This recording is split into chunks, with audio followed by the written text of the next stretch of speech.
Bonjour à tous, Télé Grenoble au cœur des municipales les 23 et 30 mars prochains. Vous élirez les équipes qui piloteront vos communes pour les 6 ans à venir. La campagne bat son plein. Télé Grenoble entend bien jouer son rôle de chaîne de proximité en vous proposant chaque semaine un débat sur une des grandes communes de notre région grenobloise.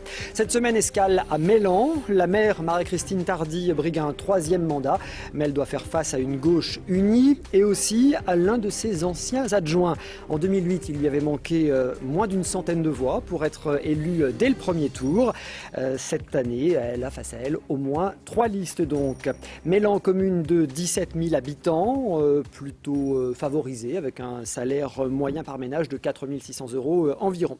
Alors 4 listes étaient en course en 2008, elles seront 4 a priori, au moins 3 en tout cas cette fois-ci, puisque le dépôt des listes est, rappelons-le, fixé au 6 mars prochain.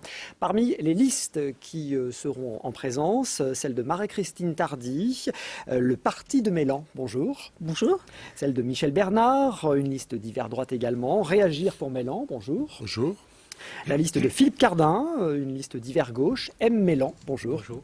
Et enfin, la liste de Jean-Pierre Jourdan, une liste de centre droit pour l'honneur de Mélan, bonjour. Bonjour. Merci à tous les 4 d'être avec nous. On va commencer traditionnellement par un petit tour de table pour mieux vous connaître. Marie-Christine Tardy, on commence par vous. Vous avez 64 ans, vous êtes maman de 3 enfants, mère sortant, élue en 2001, c'est ça? Élue en 2001, tout à fait. Également conseillère régionale. Conseillère régionale. C'est Guy Cabanel qui vous a donné l'envie d'entrer en politique dans les années 80. Tout à fait. Et il a constitué une équipe en 83 dans laquelle il m'a recrutée, si je puis dire, et j'ai été adjointe aux affaires sociales et scolaires pendant 12 ans. Pour une réélection, je le disais, en 2008, ça avait été quasiment dès le premier tour, à une centaine de voix près. Ça risque d'être plus compliqué cette fois. Écoutez, on verra. Je n'ai pas de souci. La gauche est unie en face de vous. C'est une première. Ce n'était pas le cas en 2008. Ce n'était pas le cas en 2008 parce que, en effet, en 2008, les choses étaient différentes. Mais là, je trouve que c'est une alliance de circonstances. Parce que, étant élue à la région, ayant mon premier adjoint élu au département, voyant ce qui se passe au gouvernement, cette alliance que vous avez faite, cher monsieur Cardin, est une alliance contre nature. Elle n'a jamais fonctionné nulle part et je doute que ça fonctionne à Mélan. Alors, Philippe Cardin nous répondra dans un instant lors de sa présentation. Vous avez réussi à vous entendre avec Jean-Claude Perrin, qui est d'ailleurs votre premier adjoint, qui est aussi le président de l'UMP en Isère. Oui, je me suis entendue avec Jean-Claude Perrin, parce que je voudrais vous dire que sur les affaires communales, il n'y a jamais eu l'épaisseur d'un papier cigarette entre nous, entre notre vision pour Mélan, entre notre action pour Mélan, au-delà de ce qui a pu nous séparer il y a quelques années, mais sur Mélan, nous sommes parfaitement en adéquation, parfaitement en bonne entente, et je suis heureuse que nous puissions partir ensemble avec une équipe très largement renouvelée, très motivée, avec un sens de l'engagement, des gens sérieux, expérimentés, dévoués, et je suis fière de présenter cette équipe aux Mélanais les 23 et 30 mars prochains. Alors pour Jean-Claude Perrin, vous évoquiez votre dissension au moment des législatives. Donc aujourd'hui, tout ça est oublié, les rancœurs sont rangées. Écoutez, je veux dire, il faut être intelligent et savoir avancer ensemble parce que l'objectif, c'est pas de savoir si on s'aime ou si on s'aime pas. L'objectif, c'est garder Mélan à droite avec son cadre de vie et avancer avec des gens qui s'entendent, des gens qui n'ont aucune rancœur les uns pour les autres et qui ont le seul objectif, qui est la vision commune pour Mélan. Il sera, Jean-Claude Perrin, votre numéro 2 sur la liste, pardon. Voilà, tout à fait. Il sera le numéro 2 sur la liste. Il sera fléché comme conseiller communautaire, ainsi que 2 autres personnes telles que le veut la loi. Mais il a démontré ses capacités à travailler, notamment au SMTC. Il travaille aussi à la métro quand l'un ou l'autre ne peuvent pas y siéger. Et il a fait la démonstration de toutes ses capacités. Il est conseiller général et il connaît parfaitement les dossiers locaux. Donc, si vous voulez, il y a une vraie complémentarité dans toutes ces délégations qu'il aura. Votre liste, donc, elle est donc le parti de Mélan, elle est bouclée, elle est déposée. Qui figure sur cette liste ? Elle est tout à fait bouclée, elle n'est pas déposée, vous l'avez dit, c'est le 6 mars.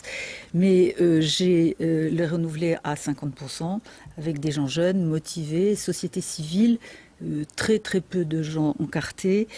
Et j'ai gardé avec moi toutes celles et ceux qui avaient ce vrai sens de l'engagement, du service public, de sérieux, de continuité dans le portage des dossiers et qui ont fait la preuve de leur qualité et de leurs compétences. Parmi ceux qui sont à vos côtés aujourd'hui à la mairie, quels sont ceux qui repartent? Eh bien, nous avons Hélène Viard-Godin, nous avons Catherine Allemand, nous avons Jean-Philippe Blanc, nous avons Victor Pétronne, nous avons Catherine Lecoeur, nous avons Hélène, Anne-Laure Husson, nous avons Maurice Gnancia, nous avons... Une bonne petite vingtaine finalement qui Tout à fait, non 15. Une quinzaine, d'accord. Alors on doit préciser, Marie-Christine Tardy, qu'une affaire judiciaire est en cours concernant une éventuelle prise illégale d'intérêt dans une affaire immobilière. Ce dossier vous oppose notamment à Michel Bernard qui est aussi sur ce plateau. Madame, monsieur, ce dossier est en cours d'instruction. Le contrôle judiciaire vous interdit d'évoquer cette affaire. Je vous demande donc pendant ce débat de ne pas l'évoquer, en tout cas de ne pas y faire référence.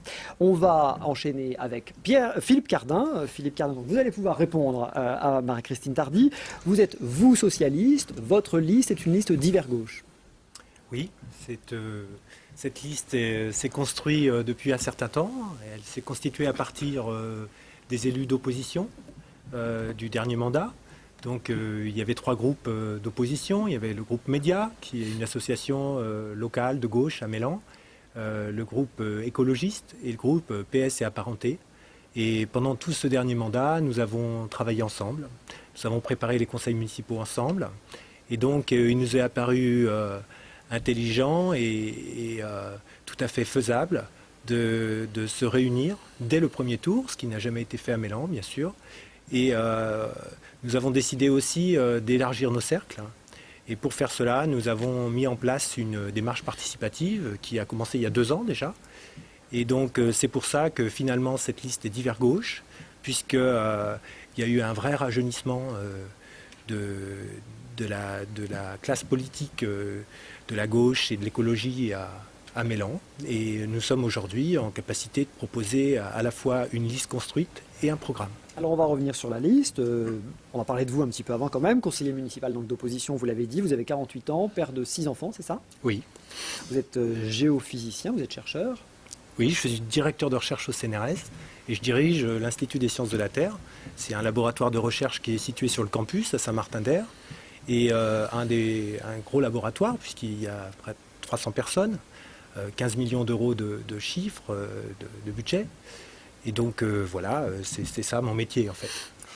Vous êtes installé à Mélan depuis une quinzaine d'années, 16 ans je crois.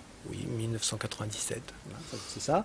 Je ne l'ai pas dit, Marie-Christine Tardy est installée depuis plus de 30 ans à 1976 pour être précis. Voilà, bon, ça, c'est toujours important. L'implantation locale, on le verra avec les 2 autres candidats également.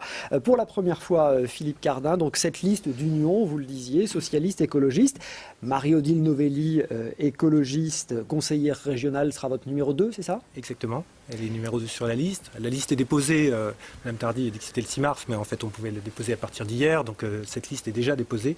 Donc je peux vous dire fermement qu'effectivement Marie-Odile Novelli est numéro 2 et Jean-Xavier Boucherle est numéro 33, qui est aussi Jean-Xavier Boucherle, qui est l'ancien maire de Mélan, le dernier sur cette liste. Donc. Avant 2008. Avant 2001. 2001, pardon, même, ouais, 95, 2001, exact. Oui, exactement. Exact.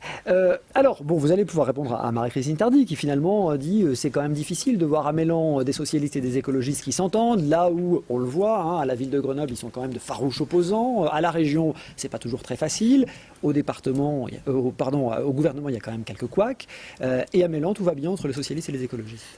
Oui, parce que, en fait, à Mélan, nous avons construit quelque chose ensemble à partir des dossiers locaux, à partir de notre ville. En fait, nous nous mettons dans la lignée historique de listes citoyennes, de gauche et écologistes qui ont eu lieu par le passé. La première expérience comme ça, c'était celle de François Gillet, il y a 40 ans, et qui avait réussi à réunir autour de lui des citoyens. Et la deuxième, c'était celle avec Jean-Xavier Boucherle, il y a 20 ans. qui avait fait la même chose. Aujourd'hui, nous reconstituons la même chose. Et en fait, finalement, il y a très peu d'encartés de ces partis.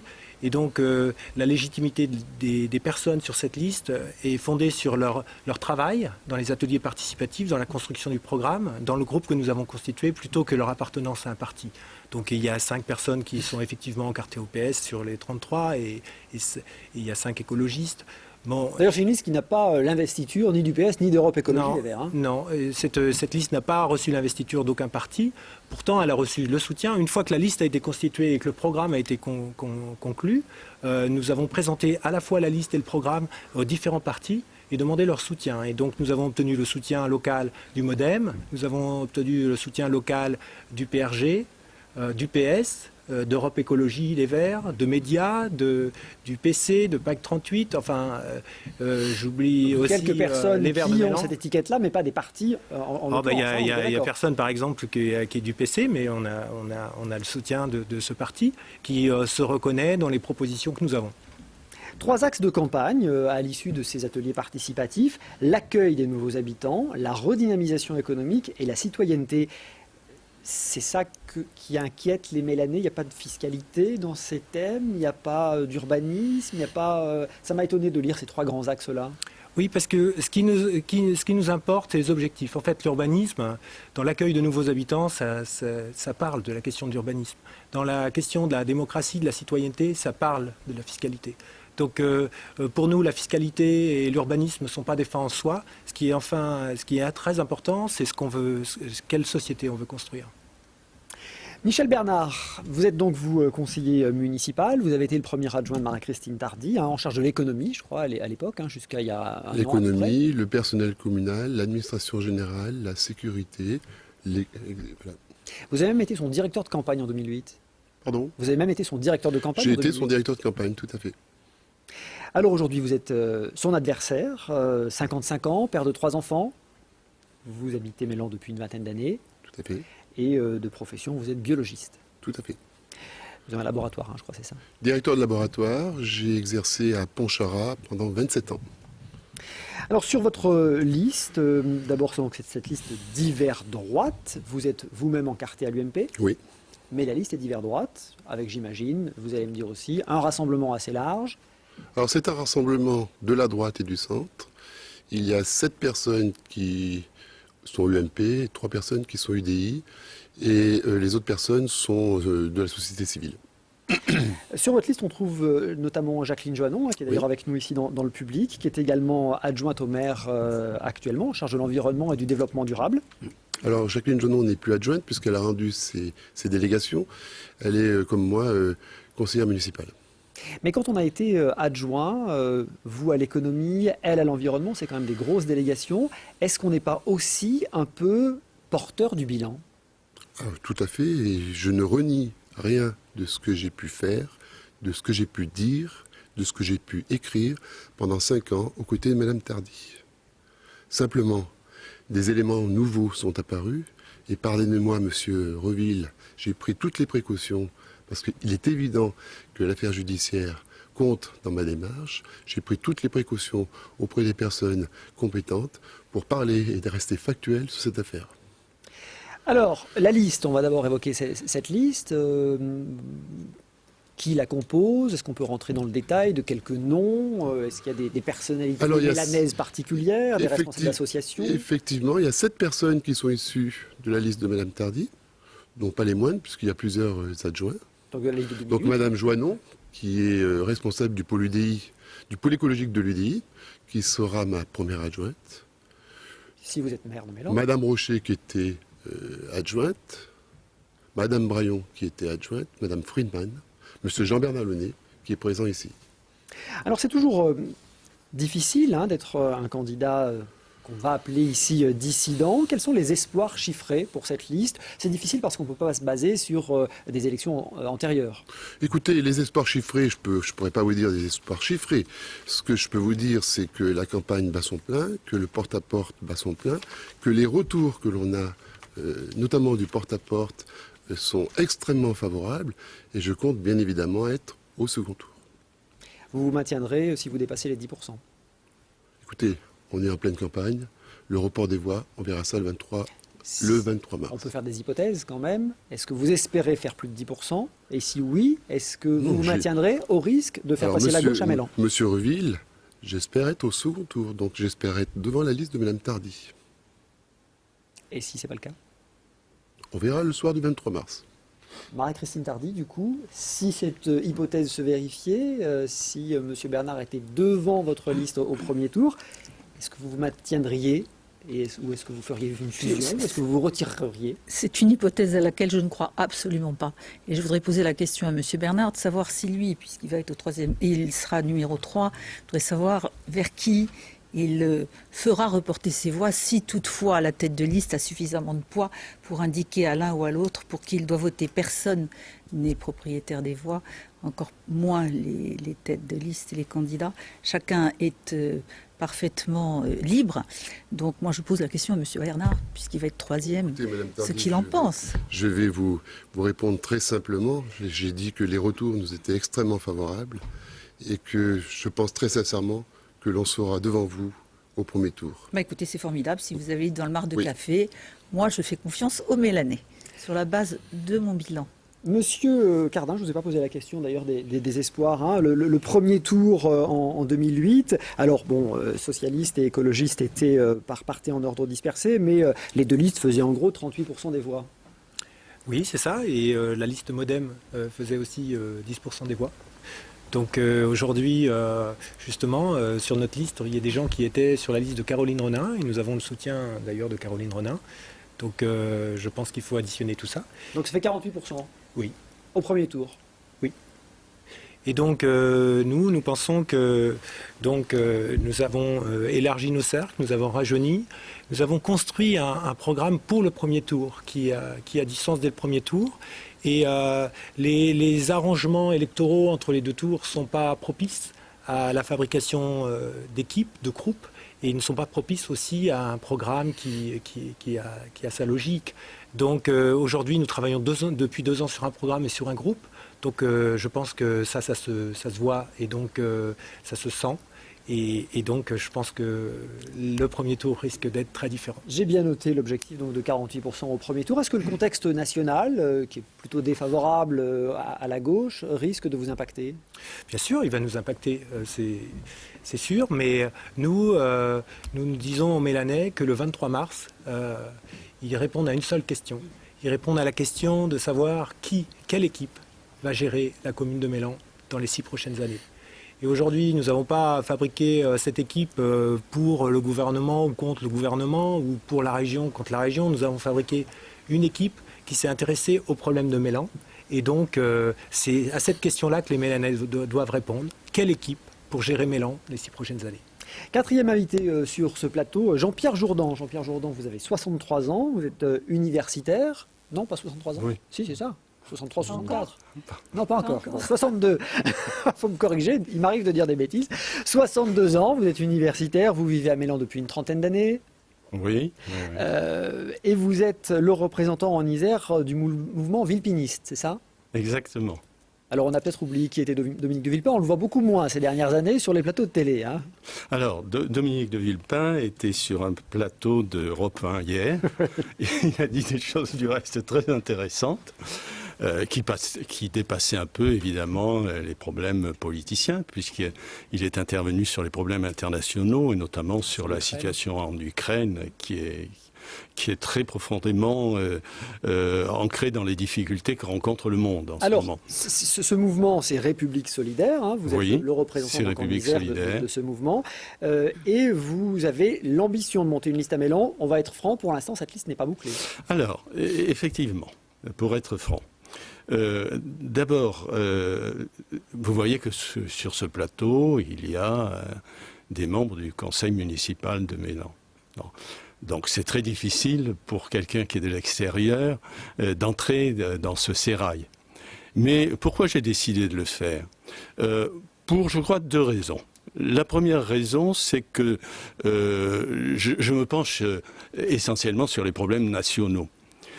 Et il faut avoir un éclairage des problèmes concrets, locaux, pour alimenter les problèmes nationaux et inversement, avoir une vision nationale pour aborder les problèmes locaux. Donc j'ai pensé qu'il était utile d'essayer d'avoir une expérience des problèmes concrets sur Mélan. Il y a une autre raison, c'est que, comme le disait Michel, Mélan a été secoué ces derniers temps. On ne peut pas fermer les yeux là-dessus. Et c'est pour ça que j'ai appelé ma liste pour l'honneur de Mélan. Mais il faut savoir lire ce qu'il y a dessous. Il y a d'une part les affaires, mais il y a aussi les réactions à cette affaire. On a assisté à des conseils municipaux qui se déchiraient. C'était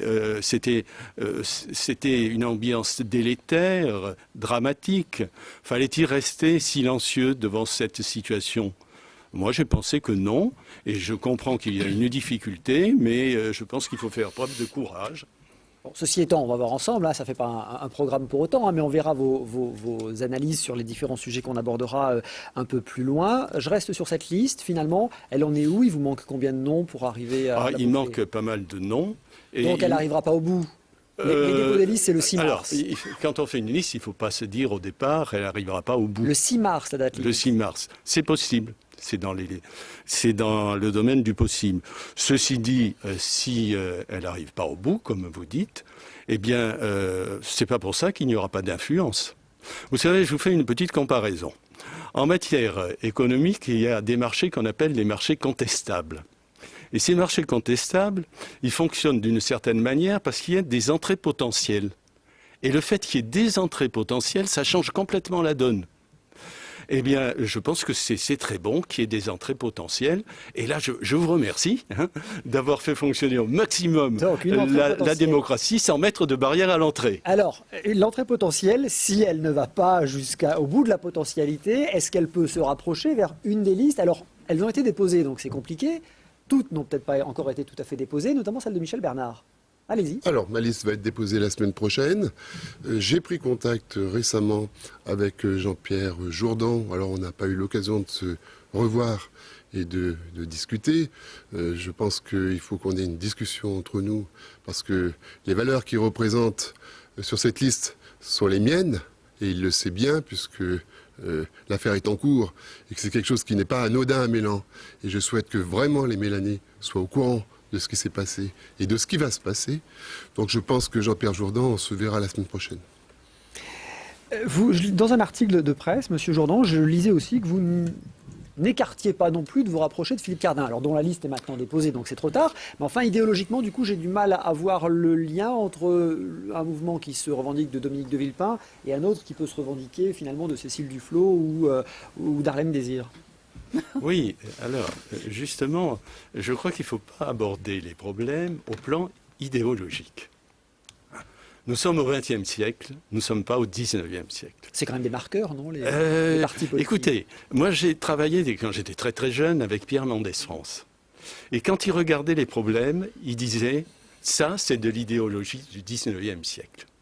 Et c'est pas. Donc on est arriéré quand on réagit en partie. Tout dépend de l'attitude que l'on a vis-à-vis de l'idéologie. Donc c'est pas l'idéologie qui doit mener, qui doit dicter les décisions que l'on doit prendre face aux difficultés contemporaines. Allez, 4e débat sur Télé Grenoble, donc consacré au municipal. Scrutin les 23 et 30 mars prochains, je vous le rappelle. Commencez à penser aux procurations si vous êtes indisponible ces jours-là. Cette semaine, donc, Mélan à l'ordre du jour. Vous allez, madame, messieurs, échanger vos idées sur plusieurs sujets locaux, c'est la règle. L'urbanisme, l'intercommunalité ou encore les transports. On fait une première courte pause et on se retrouve à tout de suite.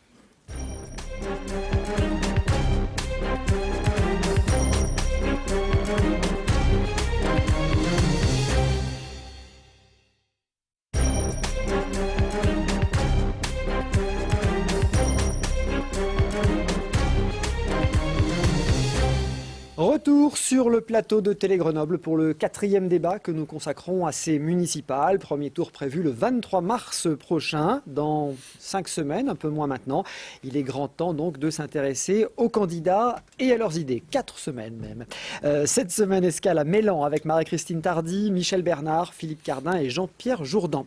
D'autres listes peuvent évidemment apparaître puisque la date limite, c'est prévu le 6 mars. A priori, il ne devrait pas y en avoir davantage.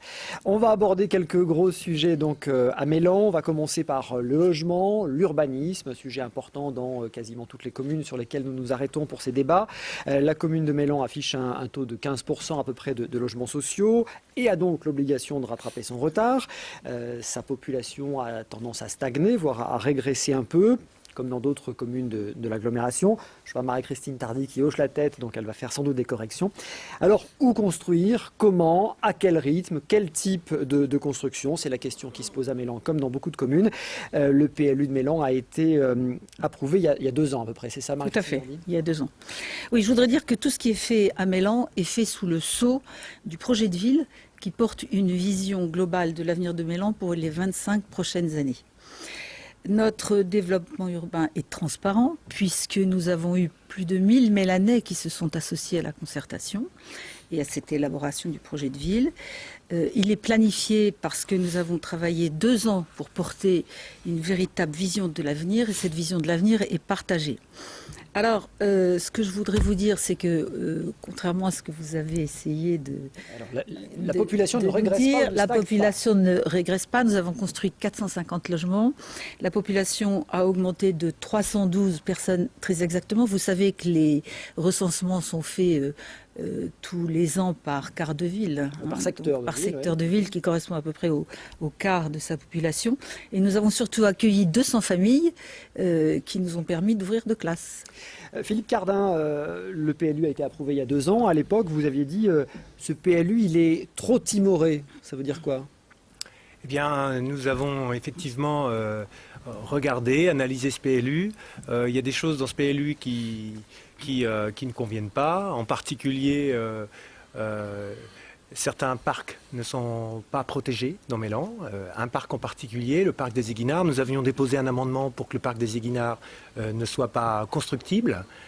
Cet amendement a été refusé par la majorité municipale. Donc nous, si nous sommes élus, nous rendrons inconstructible ce parc. Et il y avait bien des menaces sur ce parc, puisque 6 mois après l'adoption du PLU, Madame Tardy et son équipe a proposé la construction d'une crèche en zone inondable dans ce parc. Donc c'est pas le fait que le parc soit inconstructible qui a empêché cette construction, c'est l'inondabilité du lieu. Donc nous pensons que dans le quartier le plus dense de Mélan, il est raisonnable de garder ce parc et donc nous le protégerons. En matière de construction, de production de logements, puisque c'est une obligation aussi à Mélan. Oui, donc je vais un peu vous reprendre. Vous avez dit qu'il y avait 15% de logements sociaux à Mélan, c'est pas vrai. Il y en a 13% en fait. Donc voilà, et la loi... 14, bon, allez, on va pas se battre sur les chiffres, entre 13 et 15. 14. Bon, d'accord, mais à l'horizon 2025, ce qui est sûr, et on en est loin, donc c'est qu'il faudrait 25% de logements sociaux à Mélan. C'est ce qu'impose la loi. Donc nous sommes donc en retard et nous payons donc des pénalités en fait chaque année sur ça. Il faut donc que les opérations que l'on conduit puissent permettre de rattraper en partie ce retard. Ça veut dire qu'on construit où, à quel rythme et comment? Eh bien, nous avons regardé le PLU et dans le cadre du PLU actuel, en tout cas pour les 6 prochaines années, parce que nous ne voyons pas, comme Madame Tardy à 25 ans, pour les 6 prochaines années, il y a des zones où nous pouvons construire. Il y en a pratiquement 3. Il y a effectivement la zone nord d'Innovallée, où M. Perrin, l'adjoint de Mme Tardy, prévoit de mettre 1000 logements. Nous prévoyons d'en construire plutôt 4 à 500. Car nous voulons construire sur cette zone la prolongation du quartier des Béalières, qui est une réussite d'un point de vue urbanistique et social. Quelle densité de logements sociaux sur ce secteur? 40%. nous prenons l'engagement dans toutes les opérations où nous allons construire. 40%, ça peut paraître beaucoup, mais c'est actuellement le taux justement sur le quartier des Béalières. Et ce quartier est exemplaire par le lien social qu'il produit et l'urbanisme. Donc Innovalet, rapidement les deux autres secteurs. C'est la partie nord de la fac de pharmacie, c'est un terrain d'État qui va être mis à disposition. Le préfet en avait parlé lors justement du PLU. Et puis aussi l'autre terrain, c'est ce qu'on appelle localement PLM, qui est l'ancien siège de Merlin-Gérin et qui vient d'être vendu par Schneider. Nous pensons que c'est un terrain de 7,5 hectares au cœur de Mélan. Le long de la ligne chrono, et ce terrain-là présente un avantage urbain, c'est sûr. Donc si vous êtes demain maire de Mélan, combien de nouveaux logements dans le mandat qui vient? Nous nous engageons à rattraper un tiers du retard sur les logements sociaux dans le mandat qui vient, et nous nous engageons à retrouver la population de Mélan que Mélan avait quand Mme Tardy est arrivée, c'est-à-dire un peu plus de 19 000 habitants, parce que Mme Tardy vient de dire qu'effectivement la population a augmenté depuis 3 ans de 300 habitants, mais sur ces 2 mandats, la population a baissé de 1000 habitants. Michel Bernard, sur l'urbanisme, sur vos propositions en matière de construction de logements, réagissez. Vous savez, Mélan est réputé pour son cadre de vie, pour son environnement, par la diversité de ses parcs et de ses jardins. Élu, la première chose que je ferai, c'est que je sanctuariserai tous ces parcs et jardins, c'est-à-dire que je les rendrai non constructibles. Il reste effectivement, comme le dit Philippe Cardin, du foncier. Il y a le terrain PLM qui est situé entre l'avenue de Verdun et l'avenue du Vercors. Il y a un certain nombre de terrains qui sont disponibles. Il faut appliquer la loi SRU qui nous l'impose. 25% à l'avenir. 25% à l'avenir. De logements sociaux. 25% à venir à logements sociaux. Je propose que systématiquement, dans chaque construction, il y ait 30% de logements sociaux, plus de l'accession à la propriété. Donc pas 40 comme dit M. Cardin. Non, 35%. Pourquoi je dis ça? Parce que Mélan est une ville qui vieillit. On le voit, on se rencontre. Il faut venir faire venir des jeunes, des nouvelles familles, des couples qui vont redynamiser les commerces locaux. Et je pense que c'est très important que ces jeunes puissent accéder à la propriété à Mélan.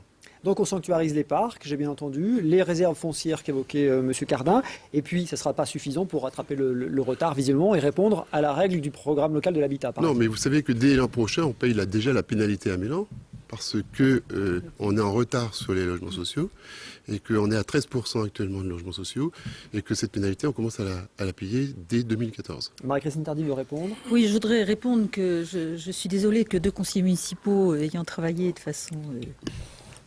rapprochés, ne connaissent pas les dossiers. Les projets que nous avons proposés dans le cadre du PLU sont ciblés sur 3 secteurs. Innovalet, ce n'est pas 1000 logements, M. Cardin, en front de Malaché-Nord. C'est 800 logements dans la totalité répartis sur Innovalet, donc Malaché-Nord, Malaché-Centre et à Taillefer, et notamment toute l'avenue où il y a aujourd'hui les mini-parcs. Nous avons aussi ciblé l'entrée ouest de la ville, et vous le savez bien puisque vous l'avez voté, au moins M. Bernard, en lien évidemment avec la métro et les études de la polarité Est. Nous avons, bien sûr, nous travaillons dans ce cadre-là sur PLM, dont je vous rappelle qu'une partie est prise par le PPRI, donc il n'y a pas possibilité d'y construire. Risque d'inondation. Risque d'inondation. Le PPRI ne sera levé que dans les années 2020. Et ensuite, au cœur de ville, en effet, sur le terrain nord de la fac de pharmacie. Mais Monsieur Cardin, je voudrais que vous expliquiez vraiment aux Mélanais la réalité de la chose, parce que quand vous parlez du terrain de la fac de pharmacie, c'est le terrain sud, et que celui-ci est sanctuarisé, comme vous l'avez dit. Tous les parcs de Mélan sont sanctuarisés. Je l'ai fait adopter dans le cadre du SCOT. Vous le savez schéma de cohérence territoriale. Schéma de cohérence territoriale, vous le savez très bien. Sont sanctuarisés le Clos des Capucins, le Cœur Vert, la traversée des Béalières et le parc des Étangs. Ce qui n'était pas le cas dans la vision de vos amis de la majorité de la métro, puisqu'il était prévu de construire dans le parc vert précisément un certain nombre de logements qui auraient dû rentrer dans le cadre du contrat d'axe. Voilà. Donc, je voudrais dire la vérité aux Mélanais sur la situation de la question de l'urbanisation. Et dernier point, je voudrais vous dire, c'est que nous ne payons pas la pénalité parce que nous la réinjectons dans la production de logements sociaux. Nous sommes aujourd'hui à 35% de logements sociaux, avec 11%... Sur les constructions nouvelles. Pour les constructions nouvelles, bien sûr. Et avec 11% d'accession sociale à la propriété, ce qui fait 46%. Combien de logements sur le prochain mandat nous sommes engagés dans le cadre du PLH sur la dernière partie des 3 ans, et nous sommes arrivés au-delà de nos engagements dans le PLH, c'est vérifiable. La Chambre régionale des comptes nous a salués sur ce sujet-là, et nous nous engageons actuellement dans le cadre du prochain PLH. Je voudrais vous dire que dans les tuyaux de la mairie, nous avons 650 logements en étude de permis de construire. Le PLH, on précise que c'est le programme local de l'habitat qui est négocié avec la métro, l'intercommunalité. Michel Bernard. Alors oui, par rapport à ce que vient de dire Madame Tardy, les logements sont nécessaires. Par contre, je pense qu'il y a eu un changement de mentalité de la population en général, pas forcément qu'à Mélan, parce que je pense que dans les autres communes, c'est pareil. Chaque projet immobilier qui aura lieu, si je suis élu, fera en amont l'objet d'une discussion avec les associations de quartier et avec les riverains. C'est très important, puisqu'on s'aperçoit... C'est ce qui se fait aujourd'hui. Parce qu'on s'aperçoit que les recours sont de plus en plus importants, parce que la discussion n'a pas eu lieu, parce que c'est des questions d'étage, parce qu'il y a un certain nombre de choses. Donc les sujets seront discutés en amont. Si je suis élu, Madame Tardy, laissez-moi parler, si je suis élu, puisqu'on parle d'immobilier, si je suis élu, je vais mettre en place une commission indépendante dans lequel seront présents des élus de la majorité, des élus de l'opposition, des Mélanais, bien évidemment, en lien avec les services, et qui vérifieront, qui contrôleront l'ensemble des projets immobiliers en cours et à venir sur Mélan. Jean-Pierre Jourdan, vous dites, vous, en matière d'urbanisme, il faut être plus dirigiste, il ne faut pas laisser aller le marché. Ça veut dire quoi? Ah, absolument. En matière d'urbanisme, il faut que la municipalité, et quand c'est au plan national, il peut y avoir des interventions de l'État, ne laisse pas faire le marché. Ça signifie quoi? Ça signifie que quand il y a des constructions, donner des cahiers de charges stricts, ne pas permettre n'importe quoi. Je reviens comme par exemple. Quand on cède un terrain pour faire des constructions, eh bien, on peut dire soit je le cède, soit j'utilise mon droit de préemption. Et si je le cède, un certain cahier des charges doit être respecté. Voilà.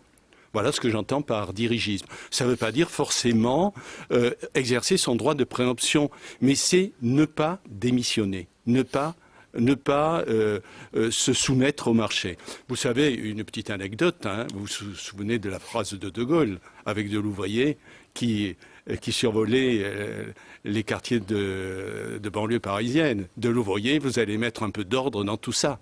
Eh bien voilà ce que ça signifie, le dirigisme. Donc sur l'urbanisme, en termes de rythme de construction, de production de logements, vos propositions?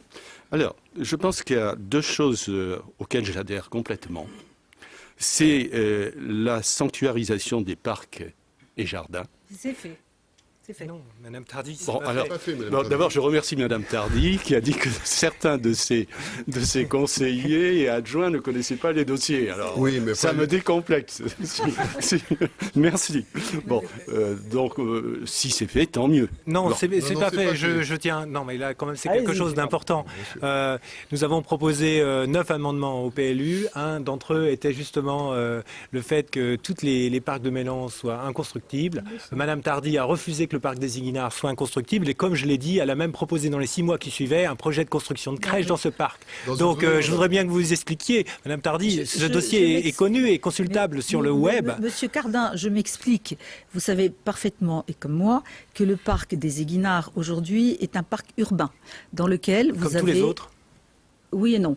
Qui est déjà construit parce que vous y avez l'Hexagone, vous y avez les tennis, vous y avez le Chalet des Boules, vous y avez le club de tennis, vous avez un certain nombre de choses. Donc nous définissons dans le PLU les règles de construction, et le terrain des Iguinards d'abord, n'est proposé pour aucune construction. Deuxièmement, il appartient à la ville. Si la ville ne le vend pas, personne ne construira. Et c'est ainsi qu'il est sanctuarisé. Bon. Je veux dire, soyez honnêtes. Les Mélanais sont rassurés, quel que soit le maire de Mélan demain, les parcs seront sanctuarisés. Monsieur Jourdan, Oui, vous avez la parole. Je Continuez. voulais rajouter quelque chose. Un point sur lequel je suis tout à fait d'accord aussi, et sur lequel il faudra insister par la suite, c'est l'accession à la propriété sociale. Ça, je pense que c'est fondamental. Je ne vais pas le développer parce que ça serait très long, mais dans une vision de l'urbanisme, il est anormal de condamner des personnes à rester toute leur vie dans un HLM. Il faut qu'elles aient droit à devenir propriétaires. Ça c'est un peu la règle de la loi SRU, de la loi Allure maintenant. Mais c'est ce qui se fait, monsieur. Nous avons déjà livré des logements en accession à la propriété il y a 5 ans. Mais je ne prends pas une position partisane Non, mais et je vous le dis, systématiquement c'est fait. contre. C'est Je pense qu'il est bon d'exprimer certaines idées, surtout quand elles semblent en harmonie avec ce que disait Michel Bernard. Juste un mot supplémentaire. Le grand problème, c'est le fait de bétoniser. Bon. Alors, là-dessus, je pense qu'il faut rejoindre la notion de concertation.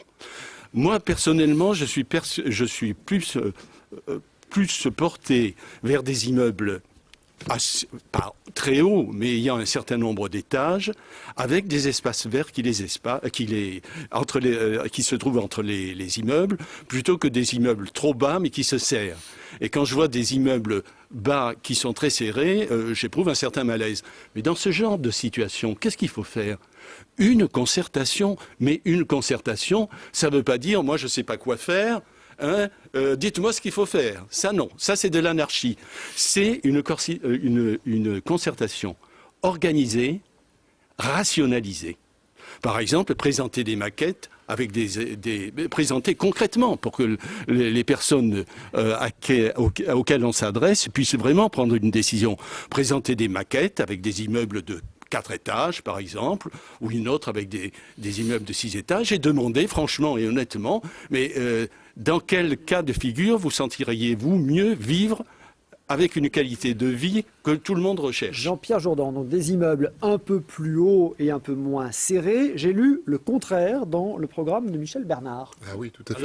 Alors là, vous discuter et à concerter. Tout à fait. Non, enfin bon, si on s'entend pas sur des questions de 3 étages ou 4 étages, c'est pas bien compliqué, monsieur Reville, de trouver une solution.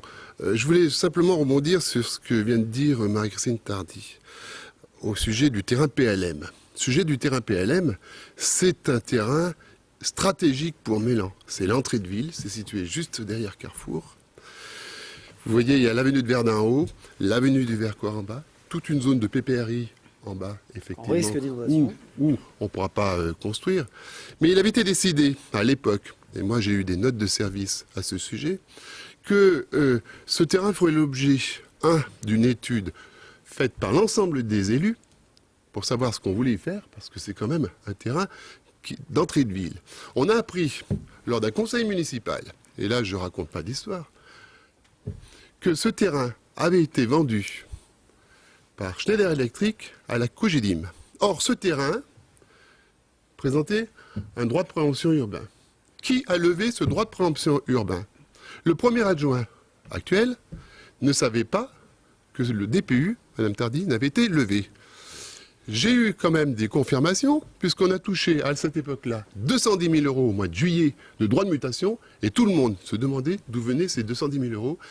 La chef du service des finances, M. Reville, n'était même pas au courant d'où venaient ces 210 000 euros. Alors moi, je propose une chose, et je m'arrêterai, c'est que si je suis élu, je le ferai d'abord en concertation avec l'ensemble des élus, qu'ils soient au courant de ce qui se passe. Je serai le maire, mais je ne lèverai pas un DPU tout seul. Et je discuterai avec l'ensemble des partenaires pour savoir ce qu'on fait sur ce terrain. Un terrain d'entrée de ville hyper stratégique. Mais Monsieur Bernard, je suis particulièrement étonné de votre méconnaissance des dossiers. Vous avez voté vous-même la levée. Monsieur Bernard, vous avez... Mais Monsieur Bernard, en 2001, nous avons levé le DPU. C'est la première délibération que nous avons prise. Monsieur Cardin, c'est la première... C'est la première délibération que Madame nous Tardy, avons regardez prise. les zones économiques, le DPU, il y a encore sur le terrain de Schneider, c'est vous qui l'avez levé. Écoutez, je voudrais terminer. Ah ben Donc, vous avez voté vous-même la levée du droit du DPU. Maintenant, la zone PLM, elle est en effet sous Oui. DPU, Ah, mais je suis content de dites-moi l'entendre. qui, aujourd'hui, peut préempter un terrain comme celui-ci, Qui a levé le DPU Mais on n'a pas levé le DPU. Nous n'avons pas exercé le DPU. Allez, on est un peu nous ne l'avons technique pas là. fait parce que... Qui a décidé de ne pas exercer le DPU Mais Madame Tardy monsieur, c'est le budget. Qui a décidé de ne pas Mais exercer monsieur le Bernard, DPU vous ne Je connaissez pose pas la vos question, Monsieur dossiers. Bernard, Madame Tardy, Vous ne connaissez je pas vous vos pose- dossiers. Ça, Oh, je connais parfaitement mes acheter- on est un peu dossiers. acheter un technique, terrain du comme coup on va celui-ci, avancer. adjoint pendant ça 5 coûte années. de l'argent. Et on va évoquer- Ça coûte la moitié du budget de la commune. Le PFL On n'en vous avait entend pas non plus. plus les moyens. Donc, Madame il faut Tardy. arrêter. Allez, on va avancer, Monsieur Bernard. Avançons parce que on va avancer un tout petit peu. On va évoquer l'économie et l'emploi. Vous avez évoqué Innovalet tout à l'heure. Innovalet, la redynamisation d'Innovalet est inscrite d'ailleurs dans le PLU qu'on évoquait à l'instant. Innovalet, c'est 350 entreprises, 10 000 habitants sur 2 communes, Mélan, Montbonneau. Une société publique locale a été créée pour cela, pour redynamiser cette zone. Quelles sont vos propositions en matière d'économie, d'emploi, étant précisé que ce n'est pas une compétence régalienne des communes, Monsieur Jourdan? Alors, c'est un problème fondamental. Et là, je crois qu'il faut bousculer un petit peu les compétences des municipalités. Il faut partir du niveau national pour arriver à faire une application concrète au niveau des municipalités. Au niveau national, il y a 3 problèmes fondamentaux. Un, c'est la compétitivité des entreprises, qui est liée à l'emploi. Et qui lie l'efficacité et qui est lié à l'efficacité. 2, et il ne faut pas l'oublier, c'est la solidarité. Et 3, c'est la formation. Eh bien, on doit retrouver ça au niveau communal. Quels sont les leviers d'action? Alors, les leviers d'action, eh bien, on sait qu'à Mélan, il y a Innovalet. Donc, il faut favoriser l'installation des entreprises en suivant leurs problèmes, tout simplement, en prenant contact avec elles, en suivant leurs problèmes. Ensuite, Allez-y, finissez. Ensuite, il y a une maison initiative emploi. Je pense que c'est une excellente chose. Mais on devrait un peu la compléter. Mettre un département supplémentaire, liaison avec les entreprises. Liaison à l'entreprise qui rejoint un peu la notion de liaison étudiant-entreprise, jeunesse-entreprise, et qui rejoint aussi un peu la notion de formation. Nos élèves, si on leur apprenait à faire des voyages, à aller visiter des entreprises, peut-être ils prendraient un peu plus cet esprit d'entrepreneur. Et ça peut être géré au niveau de la municipalité. Philippe Cardin. Création d'emplois, dynamisation d'Innovalet. Depuis que Madame Tardy exerce l'autorité de maire à Mélan, non seulement nous avons perdu 1000 habitants, mais nous avons aussi perdu sur Innovalet Mélan 1700 emplois. Donc, de fait, on était dans une situation assez favorable en 2000. Aujourd'hui, nous sommes dans une situation où on doit réagir. Et de la même manière que l'approche libérale qui laisse faire les promoteurs immobiliers dans la ville fait baisser le nombre d'habitants, de la même manière, quand on ne s'occupe pas de la technopole, et à ce moment-là, eh bien, les entreprises aussi partent, et les emplois aussi, et la richesse. Alors, les réponses. Et une manière je vais vous dire, depuis que je suis élu, depuis 2008, il y a eu 4 adjoints à l'économie en 6 ans. Donc comment peut-on avoir un partenariat suivi avec les entreprises quand on a 4 adjoints à l'économie? Donc les réponses, c'est avant tout de travailler avec la métro, puisque la compétence économique était partagée avec la métro, et maintenant elle va devenir la compétence de la métro. Donc Madame Tardy a joué Mélan contre la métro, pour des raisons politiciennes vraisemblablement, et donc elle s'est opposée. Une bonne raison, une bonne manière de voir ça, c'est cette SPLA dont vous avez parlé, la Société publique locale d'aménagement. Elles existent au niveau du département, de la métro, et Madame Tardy a voulu construire sa propre SPLA. Il y a 500 000 euros de capital sur cette SPLA. Il y en a 498 000 qui sont donnés par la ville de Mélan, 1 000 euros par la commune de Coran et 1 000 euros par la Tronche. Philippe Cardin, j'entends bien la critique à Marie-Christine Tardy. J'ai toujours pas beaucoup de propositions. Eh bien, je vais vous faire des propositions. Ça va être la métro. Où est-ce qu'on trouve les gisements ? C'est déjà très important. Donc on passe au sujet suivant. Non, c'est déjà très important de travailler avec la métro plutôt que contre la métro. Et nous, nos idées, c'est de jouer notre rôle d'aménageur. Quand les Mélanais se promènent aujourd'hui dans Innovalley, il y a beaucoup de bâtiments en friche. Comment une entreprise high-tech peut-elle recevoir des clients dans une zone où il y a des bâtiments en friche? Donc la commune doit aménager ce territoire. Nous jouerons notre rôle d'aménageur. Et pour redynamiser Innovalley sur le plan économique, nous proposons d'ouvrir 2 nouveaux axes. Un axe numérique et médical et un axe numérique et environnement. Et ça, c'est quelque chose d'important parce qu'aujourd'hui, la Technopole est surtout orientée sur l'axe numérique. Il faut diversifier ces axes pour permettre à de nouvelles entreprises dans des secteurs porteurs de se développer. Michel Bernard, sur l'économie. Écoutez, c'est un des sujets, à mon avis, le plus important. Ça rejoint la place de Mélan au sein de l'agglomération. Si je suis élu, la ville de Mélan, moi-même et mes élus, prendront toute leur place au sein de la métro pour travailler pour Mélan et pour les Mélanais. En ce qui concerne la Société publique locale d'aménagement, Dont vous avez été le président. dont j'ai été le président, mais je vais vous expliquer comment ça s'est fait quand j'ai été président, puisque c'était Madame Tardy qui devait prendre la présidence. Et que le premier conseil d'administration a eu lieu le 3 juillet, et que le 2 juillet au soir, Madame Tardy m'a demandé de prendre la présidence, alors que je n'étais pas favorable, Madame Tardy, à cette société publique locale d'aménagement, parce que je souhaitais que la ville de Mélan prenne toute sa place dans la métro et qu'il y a une SPLA qui existe au sein de l'agglomération qui s'appelle les aménagements. Je pense que les moyens auraient été tout autres en termes de financiers si on passait par cette société publique locale d'aménagement. Mélan ne peut pas rester un village gaulois pour des raisons politiques au sein de l'agglomération. Alors on évoquera un peu plus tard l'intercommunalité. Quand on parle d'emploi et d'économie, on ne voit rien d'autre qu'Innovalley. C'est ce que j'entends dans ce que vous me répondez là. Écoutez, en termes de pourvoyeurs d'emploi. Non, en termes d'emploi, Innovalley est important, c'est la Technopole. Mais n'oublions pas non plus les entreprises et les commerces de Mélan. Marie-Christine Tardy. Oui, moi je voudrais répondre parce que je pense que c'est encore une fois dramatique que les élus qui siègent à la ville ne connaissent pas les dossiers. Ce que vous venez de dire, c'est une insulte aux entrepreneurs. Mélan est le cœur du pôle de compétitivité minalogique sur le logiciel. Vous le savez très bien. Innovalley aujourd'hui évolue et accomplit un travail sur Innovalley. Nous accomplissons un travail partenarial avec le Pays du Grésivaudan, l'association Innovalley, la métro, la ville de Montbonneau et la ville de Mélan. Quand vous dites que nous ne faisons rien à la métro, mais c'est encore faire insulte au rôle de la métro qui est l'intermédiaire entre la région et les communes, nous avons perçu 1 million d'euros de la région qui ont été votés par la métro pour la requalification d'Innovalley. Alors de grâce, je veux dire, n'insultez pas les Mélanais par votre méconnaissance des dossiers. Innovalley, c'est 10 500 emplois. Innovalley, depuis 2002, c'est plus 1000 emplois. Innovalley, c'est 350 entreprises. Innovalley, c'est une pépinière d'entreprises avec 14 start-up, dont 3 qui se sont installées le 1er décembre, dont 3 qui arrivent à partir du mois prochain. Donc, nous, à Mélan, nous ne faisons pas ce que fait le gouvernement. Le gouvernement étouffe les entreprises. À Mélan, nous accompagnons la création d'emplois. Aujourd'hui, il y avait un conseil d'administration d'Innovalley où cela a été salué. Je veux dire, connaissez vos dossiers de grâce, parce que je suis malade que vous puissiez imaginer être maire avec une telle méconnaissance des dossiers municipaux. Je peux quand même répondre à Madame Tardy. Parce que, je sais pas, j'ai quand même été premier adjoint pendant 5 ans.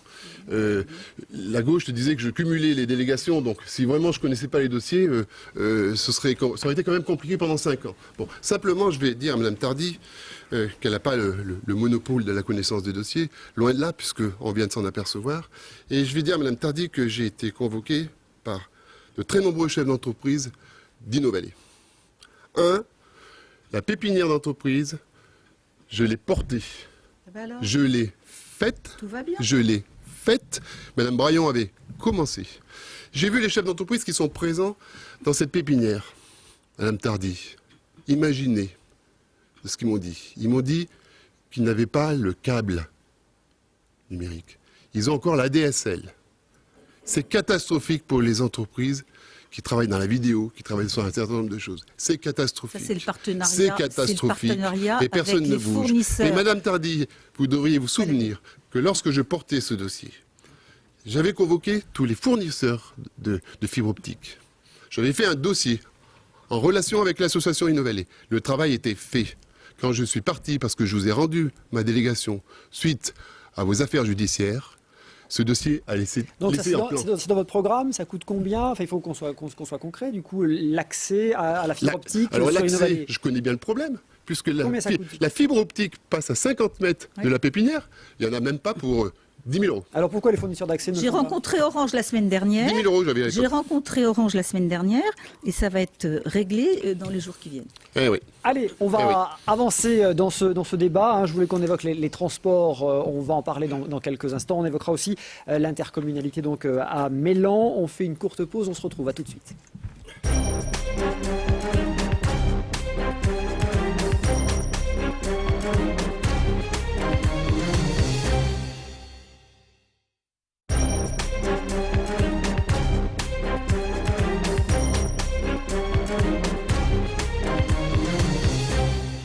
Bienvenue si vous nous rejoignez sur le plateau de Télé Grenoble pour le 4e débat que nous consacrons au municipal. Le premier tour, je vous le rappelle, prévu le 23 mars prochain. Cette semaine, escale à Mélan avec 4 candidats. Marie-Christine Tardy, Michel Bernard, Philippe Cardin et Jean-Pierre Jourdan. D'autres listes peuvent encore se déclarer puisqu'elles ont jusqu'au 6 mars pour le faire. On va évoquer le sujet des transports. On a évoqué tout à l'heure, il y a un instant, Innovalet. Ça amène logiquement cette question des transports. Mélan a longtemps attendu le tramway, doit se contenter d'un bus à haut niveau de service. Marie-Christine Tardy, ça c'est un dossier qui est en attente. Oui, alors il faut aussi travailler avec le principe de réalité. Aujourd'hui, le SMTC est exsangue, il n'y a plus d'argent, tout le monde le sait. Et il nous propose, plutôt que de réaliser un tram, de mettre en place les bus à haut niveau de service, alias les BHNS. Nous avons obtenu ce que nous appelons le chrono communément, qui est un bus à haut niveau de service qui marche bien. Entre Grenoble et Maupertuis. Entre Grenoble et Maupertuis. Nous travaillons actuellement avec le SMTC et j'ai rencontré le nouveau président la semaine dernière pour que justement ce bus à haut niveau de service puisse aller jusqu'à Montbonneau pour irriguer la partie Bonimontaine d'Innovalet, donc les deux autorités organisatrices des transports en commun, à la fois du pays du Grésivaudan et de la métro, travaillent ensemble pour arriver à bien mailler le territoire. Et nous avons également appris avec joie que le chrono allait jusqu'à la presqu'île en passant par la gare. Et je crois que cela va rendre un vrai service aux populations qui irriguent le chrono. Donc on avance malgré l'absence de tram. On avance malgré l'absence de tram. Je veux dire, principe de réalité, il faut aussi, à un moment donné, comprendre les situations. Si nous plaignons du désengagement de l'État qui a des conséquences considérables, il en a partout et le SMTC en souffre. Donc à un moment donné, il faut accompagner quand il y a des difficultés pour travailler ensemble. Et Monsieur Cardin, je travaille avec le SMTC. Monsieur Cardin, allez-y, puisque vous avez la parole. Oui, c'est la réalité qui est contre. Madame Tardy assez forte en discours, hein, vous le voyez, et surtout. Donc, la réalité, c'est les chiffres. Jean-Claude Perrin, qui siège au CMTC pour la ville de Mélan, ces 2 dernières années, a été 68% du temps absent. Donc, finalement, Madame Tardy avait promis 2 trams en 2008 au Mélanais. Il y a la ligne chrono qui a été mise en place. Madame Tardy a lutté contre cette mise en place, y compris l'année passée, puisque le SMTC devait investir de l'argent sur la ville de Mélan, sans autorisation de travaux de la mairie de Mélan. Cet argent a été dépensé sur d'autres communes. Vous pouvez me rappeler de quoi il s'agit ? Vous le savez très bien, puisque vous n'avez pas autorisé les travaux, Madame Tardy. Et quels travaux ? C'est les travaux, en particulier sur l'avenue de Verdun, la construction d'un parking relais, le déclenchement prioritaire au feu. Pour cela, le SMTC a besoin... Vous imaginez bien, Monsieur Cardin, que le maire de Mélan ne peut pas interdire des travaux sur une voirie... Il faut l'autorisation du maire de Mélan pour pouvoir faire les travaux. Ni sur le cadencement des feux. Je veux dire... Encore une fois, je ne vais pas vous faire insulte, mais regardez les dossiers à fond. Oui, je sais, c'est assez simple de dire qu'on ne connaît pas les dossiers. Oui. Bien sûr, à chaque fois, c'est assez simple. Écoutez, on verra ce que vous ferez, vous, si vous y êtes. Eh bien, nous verrons. Alors, sinon, la question est posée. Du coup, j'entends bien la critique qui est faite à l'équipe sortante. Demain, Philippe Cardin est maire de Mélan. Oui, nous améliorons. Parce que, contrairement à ce que vous avez dit, en fait, la chrono, aujourd'hui, n'est pas un BHNS. En fait, On n'a pas dit ça. D'accord. Ça va le devenir. Mais pour que ça le devienne, il faut que s'engage et qu'on travaille. En particulier, il faut que, pour que la ligne chrono soit en site propre tout le long de son parcours, ça nécessite effectivement des travaux. Nous les intégrerons dans un écoquartier en ce qui concerne la construction d'un nouveau quartier sur Innovallée, où nous ferons 400 à 500 logements sur l'ensemble du secteur et nous intégrerons cette ligne de bus. Les premières projections lors du PLU avaient oublié la ligne chrono dans ce quartier. Nous l'intégrerons et nous la mettrons en site propre pour qu'elle soit encore plus efficace avec un meilleur cadencement. Marie-Christine Tardy pour réagir. Écoutez, c'est tout à fait prévu, Monsieur Cardin, parce que lors de mon rendez-vous la semaine tant mieux. dernière avec le nouveau président du SMTC, nous sommes venus lui demander de participer à l'acquisition foncière des réserves qui doivent être faites pour mettre en place le BHNS. Donc, de grâce, encore une fois, renseignez-vous. Jean-Pierre Jourdan. Jean-Pierre Jourdan, vous dites qu'il faut notamment proposer le câble entre Mélan et le campus. Oui, je dis les mêmes choses sur le BHNS. Il faut tout faire pour le mettre en œuvre. Donc on rappelle que c'est un bus en site propre, pour être très clair. C'est ce qui fait la différence avec la ligne chrono actuelle. Voilà. C'est un peu mieux que le chrono. Et le chrono a déjà été une grande réussite. Eh bien, allons plus loin et mettons l'énergie pour cela. Le chrono, juste, excusez-moi de vous couper, c'est quoi? C'est 6 000 passagers par jour, un peu plus, même. Hein. Un petit peu plus, 8 000. Oui.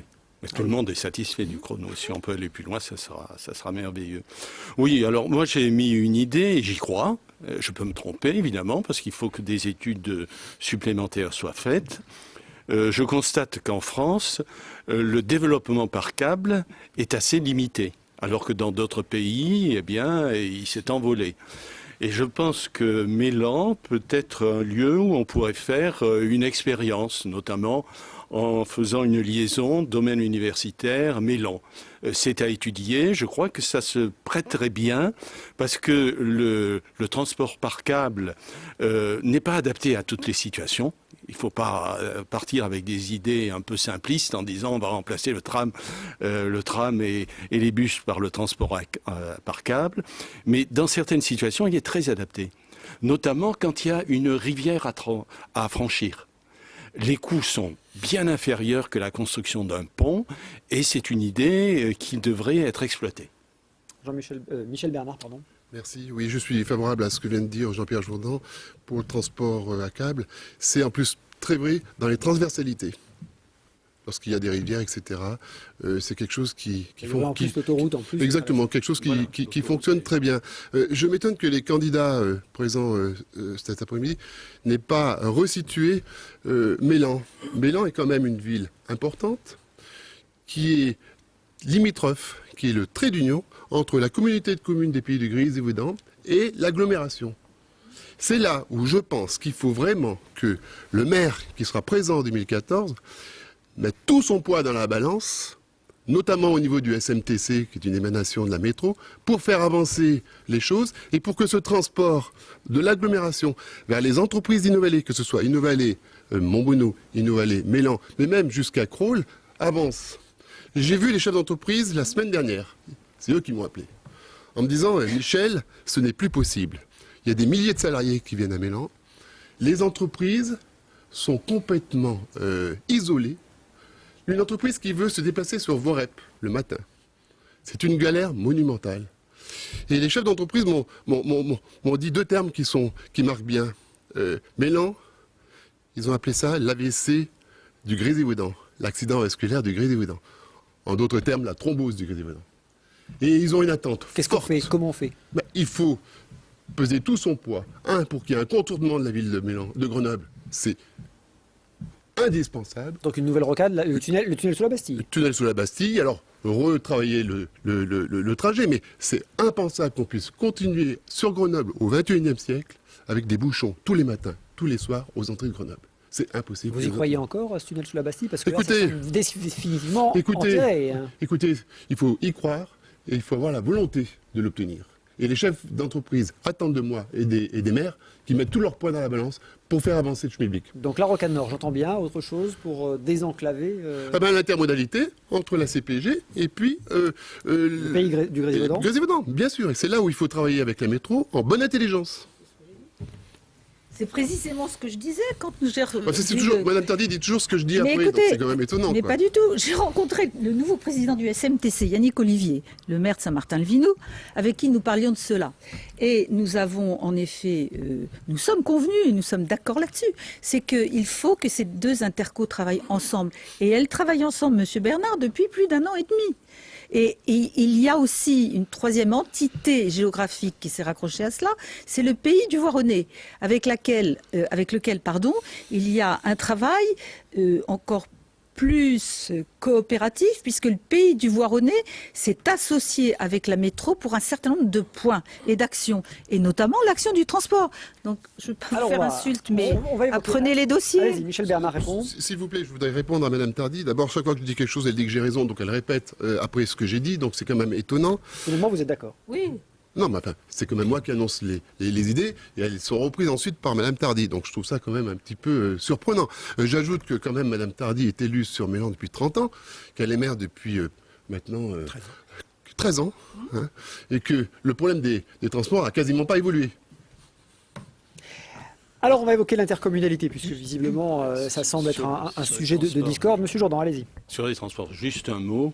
Je suis tout à fait d'accord avec ce qu'a dit Michel Bernard. Les embouteillages, c'est un cancer. Mais ça, tout le monde semble d'accord là-dessus. Oui, non, mais ça touche la compétitivité et ça touche la qualité de la vie. Et en ce qui concerne la rocade, évidemment, il faut réexaminer le projet et surtout pas mettre une sortie à un endroit qui va créer des embouteillages. Mais on peut envisager aussi, ça c'est une idée, j'ai pas fait des études techniques suffisamment approfondies, pour imaginer un système par pont. On en voit beaucoup en Italie, dans des situations qui sont encore plus compliquées que celles de Grenoble, Mélan et Saint-Égrève. Faire une étude sur la possibilité d'un pont, tout simplement. Pour aller de où, pardon ? Pour aller de où à où ? Pour aller de l'entrée de Mélan et qui passerait par la Bastille avec un tout petit tunnel, mais à une hauteur plus élevée que le tunnel qu'on avait prévu. Parce que ces tunnels peuvent créer des embouteillages. C'est une question essentiellement technique, mais il faut avoir la volonté pour aller dans cette direction. Jean-Pierre Jourdain, vous avez la parole. Gardez-la pour me parler d'intercommunalité. Mélan s'est prononcé... Attendez, je vais faire une petite mise en perspective. Mélan s'est prononcé contre l'élargissement de la métro, qui est effective depuis janvier, janvier, notamment en raison du flou qui entourait certaines compétences transférées. Alors c'est un peu technique, mais je crois qu'il faut sur ces dossiers-là être technique. L'intercommunalité. Alors l'intercommunalité, d'abord une petite introduction très rapide. La France est la championne du monde en matière de nombre de communes rapporté au nombre d'habitants. 32 000, alors qu'en Italie il y en a 8 000.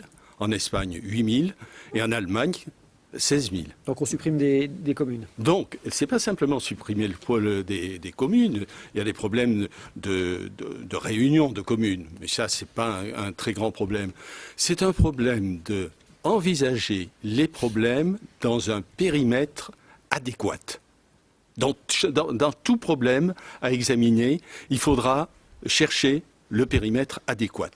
Ce qui impose d'une part des relations entre communes, premièrement, et puis deuxièmement, évidemment, d'être présent au niveau de la métro. C'est fondamental. Alors le problème de l'agglomération, ça c'est un vaste problème sur lequel il y a des problèmes techniques très précis qu'il faudrait complètement maîtriser, mais il faut prendre une position là-dessus. Donc on fait quoi? Aujourd'hui, Mélan est dans l'opposition à la métro. Est-ce que c'est une bonne position? Est-ce qu'il faut la changer? Comment on s'implique dans cette intercommunalité? Moi, je pense qu'on peut résoudre le problème d'abord en discutant sur les raisons pour et les raisons contre.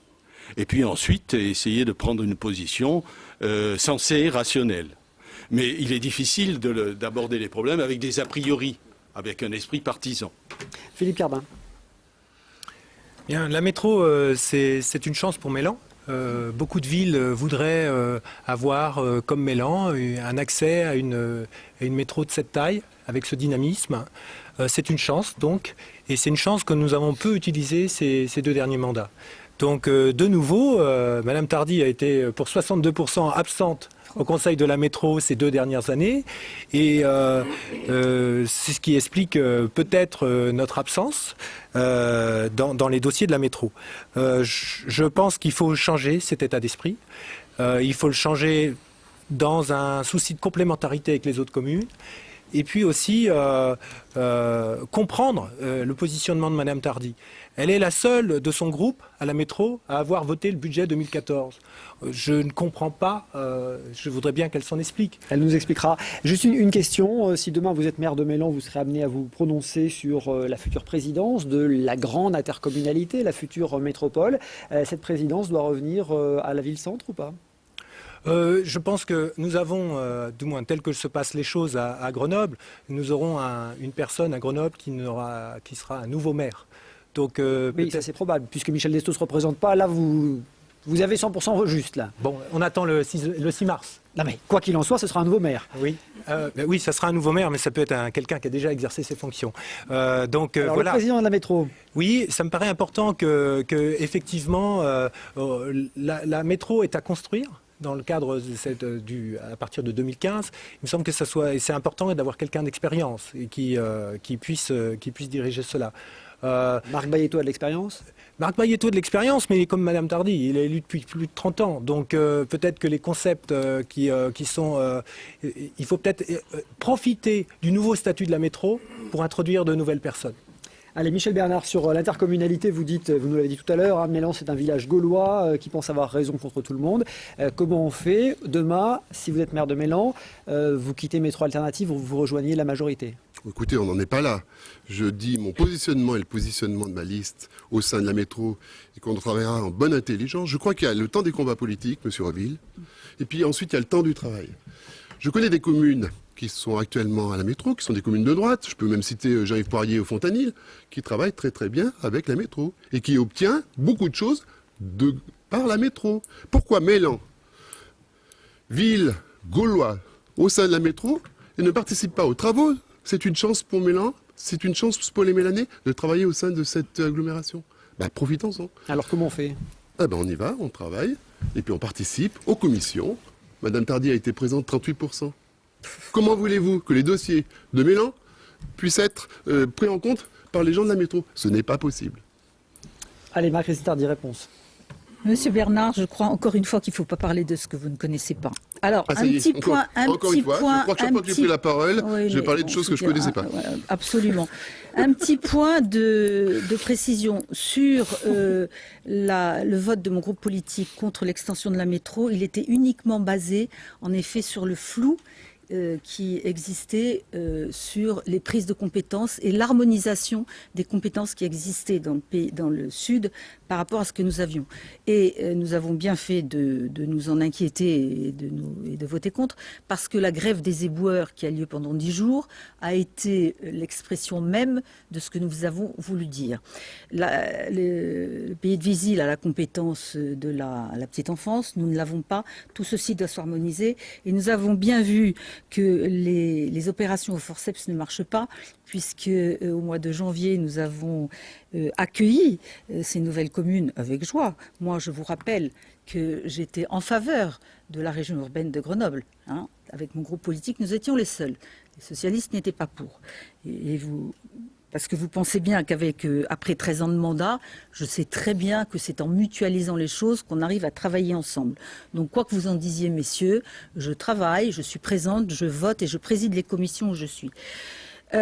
Pour ce qui concerne le vote du budget 2014, Monsieur Cardin, je pense qu'il y a une erreur de la question sur la prise en compte des votes et je m'en ouvrirai avec Marc Bayetto. Et je voudrais vous dire également que nous ne votons pas systématiquement contre les délibérations de la métro parce qu'il y a des éléments qui sont pris en compte et que nous votons très souvent pour ce qui est proposé. Par ailleurs, J'ai d'excellentes relations avec Marc Bayetto et bien sûr qu'il pourrait y avoir plusieurs papabilés, mais ne dites pas que Marc Bayetto présente un déficit parce qu'il est élu depuis longtemps. Marc Bayetto a une très grande connaissance des dossiers, a une très grande connaissance de sa métropole. D'autres l'auront peut-être également. Jérôme Safar, qui est intelligent, avec qui je travaille à la région. Je connais bien tous ces gens-là et je sais de quoi ils sont capables. Ce sont des gens intelligents. Parfois, les questions de dogme nous opposent, et c'est la raison pour laquelle nous nous exprimons, mais il n'empêche que je ne méprise pas ces gens-là, comme vous voudriez l'insinuer. Voilà, nous travaillons avec la métro, et je vais me taire, dans le cadre du SCOT, dans le cadre du SMTC, et notamment sur la polarité Est, polarité dans laquelle nous avons demandé 2 études, notamment PLM et M4 dans Innovalley. Allez, on va refaire un petit tour de table concernant la fiscalité, les finances. Mais là, c'est un budget d'environ un peu plus de 30 millions d'euros, 34 millions d'euros, 29 en fonctionnement, 5,5 en investissement. L'annuité de la dette représente 3 millions d'euros. Marie-Christine Tardy, dès votre déclaration de candidature, vous avez dit que le grand déficit, c'était de faire au moins aussi bien avec moins d'argent. Oui, c'est le défi. Pas le déficit. Hein. Le défi, pardon. J'ai dit déficit, voilà. Le défi. Non, tout à fait. C'est faire aussi bien. Parce qu'aujourd'hui, moi, j'ai pas du tout envie de me trouver dans la situation, notamment de la métro, où je ne suis pas d'accord avec la métro, qui est le prélèvement systématique de l'impôt. Plus 121% sur les familles, sur la mandature, plus 47% pour les entreprises. C'est à plus que sur la zone d'Innovalley de Montbonneau. Donc la réunion sur une grande région urbaine permettra d'harmoniser les taux d'imposition. Et sur la taxe des ordures ménagères, c'est le pompon, parce qu'on est à plus 150% sur les familles. Voilà pour la métro. Voilà pour la métro. Ceci étant, je considère... Je vous dis que c'est une erreur de la question. Mais c'est vérifiable par tout le monde sur le site web, c'est là que je l'ai vu. Très bien, Monsieur Cardin. Ceci étant, je voudrais vous dire que nous nous engageons à ne pas augmenter les impôts parce que nous devons, avec la redynamisation, notamment des constructions qui apportent de l'argent et aussi les droits de mutation, comme vous l'avez souligné tout à l'heure, nous considérons que nous pourrons largement nous débrouiller sans prélever l'impôt. Sur tout le mandat à venir ? Absolument. Je voudrais aussi rappeler que nous avons l'ébauche du compte administratif 2013 et que nous avons 1,5 million de reports qui vont nous servir sur le budget 2014. Michel Bernard. Écoutez, la chose qu'on peut dire, c'est que Mélan s'endette. Entre 2001, on s'était désengagé d'1 million sur le dernier budget. Entre 2001 et 2014, la dette est passée de 13 millions d'euros à 26 millions d'euros. Cette dette a grandi 6 fois plus vite à Mélan que dans les villes de même taille, source du ministère des Finances. Savez-vous que lors du budget qu'on a voté, enfin que je n'ai pas voté, mais qu'on a présenté en décembre 2013, l'épargne nette, c'est-à-dire ce qui reste à investir, rendez-vous compte, est de 43 000 euros. 43 000 euros sur un budget de 35 millions d'euros. 43 000 euros sur un budget de 35 millions d'euros. J'entends bien. Michel Bernard, je vous coupe parce que vous avez été premier adjoint jusqu'à l'an dernier. Oui. Oui. Vous comprenez que ça puisse interroger ? Ah ben ça interroge énormément de gens. Mais moi, la confiance a été rompue. Non, mais ça veut dire que vous avez voté ces budgets précédents jusqu'en 2013. J'ai voté les budgets précédents qui n'étaient pas aussi catastrophiques que ce dernier budget. Pas aussi catastrophiques que ce dernier budget. Ça veut dire que les capacités d'investissement, d'autofinancement de la ville de Mélan sont quasiment nulles entre 2014 et 2017. Alors, Monsieur Reville, je voudrais corriger cette erreur parce que le CA 2002, le compte administratif 2013, présente un excédent d'1,5 million d'euros. Donc, l'autofinancement pour 2014 sera d'1,5 million d'euros. Si vous veniez à la mairie, vous seriez au moins au courant de ce qui se passe. Madame Tardy, je ne vous ai pas interrompu, donc je souhaite que vous m'interrompiez pas. Je ne dis pas du tout des bêtises. Donc, si effectivement je suis élu, je demande immédiatement un audit pour voir l'état des finances communales. Il va falloir diminuer de façon drastique les charges de fonctionnement. Alors lesquelles ? Il va falloir... tous les candidats qui passent ici, je leur pose la question. Les charges de fonctionnement, c'est 63% du budget de la ville de Mélan. Donc il ne faudra pas renouveler des départs à la retraite. Il faudra chercher des économies là où on peut en trouver. Il faudra toucher les services publics, quels services ? Le personnel communal, là où on pourra trouver. Mais je crois qu'il y aura urgence et il faudra faire des efforts sur tout. Bien sûr. Ah oui, je connais par cœur, Madame Tardy. Hein. Oui. Ah oui, complètement.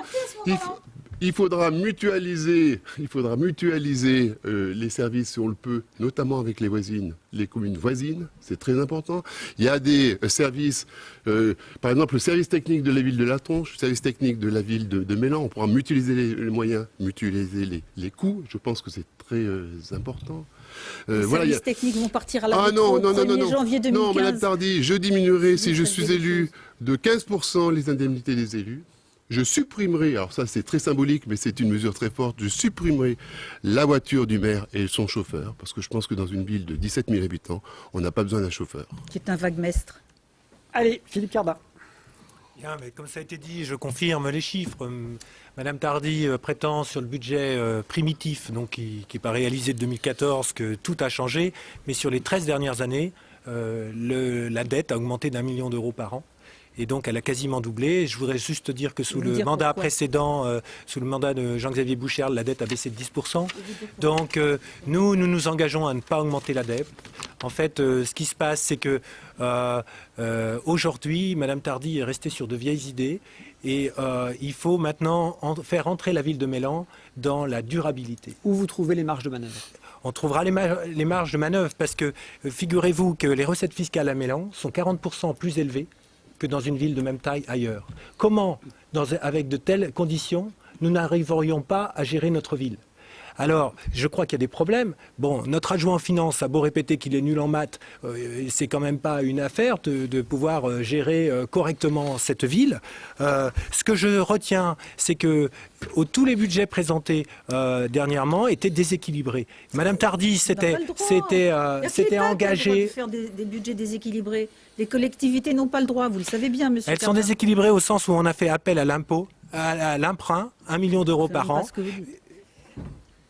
On a fait appel à l'emprunt, 1 million d'euros par an, pour équilibrer le budget. Donc, Madame Tardy s'était engagée en 2001, puis en 2008, à ne pas augmenter les impôts à Mélan. Finalement, sur cette même période, ils ont augmenté de 33%. Non, de 8%. Les taux d'imposition ont augmenté de 8%, oui. Mais l'imposition que payent les familles a augmenté de 33%. Ce qui relève de ma responsabilité, c'est 8%. Eh bien, de fait, Jean-Pierre Jourdan, vous avez un peu de retard sur la fiscalité. Oui, d'abord, je suis tout à fait d'accord avec ce qu'a dit Michel Bernard sur le fait de mutualiser certains moyens avec les communes voisines. Il faut avoir pour objectif de réduire les dépenses. C'est fondamental. Ensuite, il faut être réaliste devant la situation de la dette à Mélan. Impact sur la fiscalité. Alors moi, j'émets un vœu, je ne sais pas s'il sera réaliste, parce que je ne connais pas les dossiers comme vous avez un grand avantage. Je pense qu'on pourrait être réaliste en laissant le taux d'imposition constant. Oui. Ce qui permettrait quand même une petite augmentation, puisque l'assiette augmenterait en fonction de l'inflation. Enfin, les bases, les communes et les mairies ne jouent pas sur les bases, elles jouent sur les taux locaux. Pas sur les bases, mais il faut être sincère vis-à-vis des citoyens. Donc je pense que ça serait un objectif qui pourrait être atteint, de laisser le taux constant. Le baisser, ça me paraît être peut-être un peu démagogue. Voilà, mais si on arrivait à le laisser constant, ça serait déjà un bon résultat. Je voudrais peut-être, si vous permettez, justifier les augmentations de l'emprunt. Quand nous sommes arrivés en 2001, il y avait un trou énorme, la ligne de trésorerie était exsangue, les salaires ne pouvaient pas être faits et le terrain du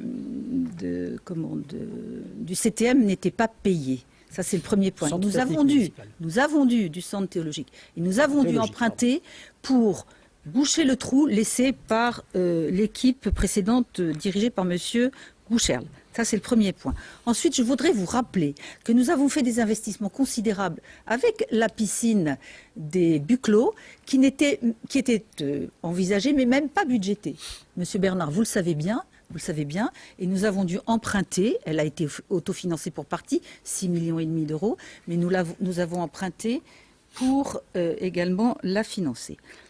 Philippe Cardin va pouvoir répondre sur l'équipe précédente, la gestion précédente. Oui, je veux bien. J'ai bien compris, les taux Oui. d'imposition, c'est 0 sur l'ensemble du mandat pour vous aussi? Oui, nous c'est une nous baisse. engageons à ne pas augmenter les impôts, c'est-à-dire les taux d'imposition, bien sûr, qui sont contrôlés par la commune. Je veux bien que Mme Tardy explique les 13 millions d'euros par ce qui s'est passé en 2001, mais c'est un peu juste. Aujourd'hui, ce qui est évident, c'est que la dette de Mélan, pour pouvoir la rembourser, il faut 12 ans. D'accord? Et donc, quand Mme Tardy est arrivée, on pouvait rembourser la dette de Mélan en 3 ans. Et en 2008, on pouvait la rembourser en 6 ans. Aujourd'hui, on la rembourse en 12 ans. Il faudra 2 mandats à Mélan pour rembourser la dette qu'a accumulée Mme Tardy pendant ces 2 mandats. Avec Allez, un trou de trésorerie énorme en 2001. On va conclure puisqu'il nous reste 2 minutes. Vous avez chacun 30 secondes face aux Mélanais. Vous allez pouvoir vous adresser directement à eux. On commence par Monsieur Jourdan, c'est à vous. Oui, dans la vie, il y a toujours 2 aspects, la poésie et la prose. En matière de poésie, je pense qu'un maire doit inculquer aux citoyens de la commune cette satisfaction d'appartenance à quelque chose. Et ensuite, un maire doit gérer convenablement les problèmes du quotidien avec rigueur et l'énergie nécessaire pour aller de l'avant. Alors, je m'adresse aux Mélanais en leur disant, eh bien, choisissez celui qui, parmi nous, sera le plus capable de vous donner la fierté d'appartenir à une ville que nous aimons tous, parce que c'est ceux qui se dégagent de cette réunion. Merci. Nous voulons œuvrer pour Mélan. Merci Jean-Pierre Jourdan. Michel Bernard. Oui, chère Mélanaise, chers Mélanais, le premier tour des élections municipales a lieu le 23 mars, donc dans pratiquement un mois. Et je me refuse que vous soyez condamnés à choisir entre une liste du maire sortant, élu depuis 30 ans à Mélan, à bout de souffle, mise en examen pour prise illégale d'intérêt avec son époux, et un projet porté par la gauche, dont on voit aujourd'hui les effets désastreux. Ce serait pour vous, Mélanais, la double peine. Je vous propose donc une liste alternative de rassemblement de la droite et du centre, qui fait face avec courage et sens du devoir aux enjeux d'avenir de Mélan. Philippe Cardin. Eh bien, cher Mélanais, il ne faut pas prendre les enfants du bon Dieu pour des canards sauvages. La situation, après 13 ans de mandat de Mme Tardy, est inquiétante. Il y a un déséquilibre démographique, un déséquilibre économique, un déséquilibre démocratique et un déséquilibre financier. Nous sommes en mesure de vous proposer des propositions, un programme pour rétablir ces équilibres. Et de la même manière qu'il y a 40 ans, autour de François Gillet, une équipe de citoyens a permis la construction de cette ville. De la même manière qu'il y a 20 ans, autour de Jean-Xavier Boucherle, il y a des citoyens qui ont pu mettre la nature au centre de cette ville. Nous allons vous proposer de rendre cette ville durable. Marie-Christine Tardy, pour conclure. Bien écoutez, moi, chers amis, je voudrais rappeler simplement que je n'ai été condamnée à rien, que les basses manœuvres politiciennes dont je suis l'objet ne m'intéressent pas, et que ce seront les électeurs et les Mélanais qui jugeront le maire sur la base de son bilan et de son projet qui sortira demain d'ailleurs. Je voudrais dire que, après 13 ans au service de cette commune en tant que maire, l'emploi privé a progressé, la démographie a retrouvé un nouveau souffle, nos offres de services publics sont préservées, notre politique de sécurité est active puisque tous les faits de délinquance sont en baisse, nos résultats financiers sont sains, notre autofinancement est augmenté de 1,5 million à la suite des SIA 2013, et que tout ceci est reconnu par tous. J'ai confiance en vous, j'aime Mélan, le cadre de vie est là et je continuerai à le préserver. Merci madame, merci messieurs. Les électeurs trancheront, ce sera le 23 mars prochain pour le premier tour des municipales. Merci à tous de votre fidélité. Vous pouvez retrouver cette émission sur internet. À très vite sur Télé Grenoble.